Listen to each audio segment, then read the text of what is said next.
Magandang araw. Narito na nga yung update sa ating binabantayan na si Bagyong Leon.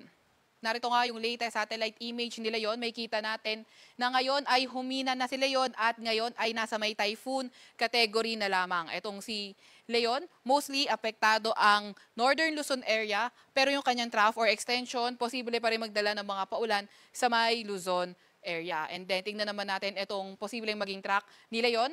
May kita natin this afternoon, posible na nga itong maglandfall sa may eastern coast ng Taiwan.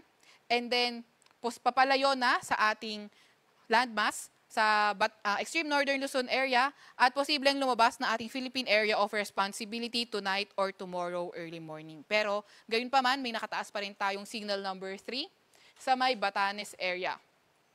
Tropical Cyclone Wind Signal number 2 naman sa may Babuyan Islands at Signal number 1 sa may mainland Cagayan, sa may Isabela, Apayao, sa may Abra, Kalinga, Mountain Province, sa may Ifugao, Ilocos Norte at Ilocos Sur. Pati na rin sa northern portion nga ng Benguet.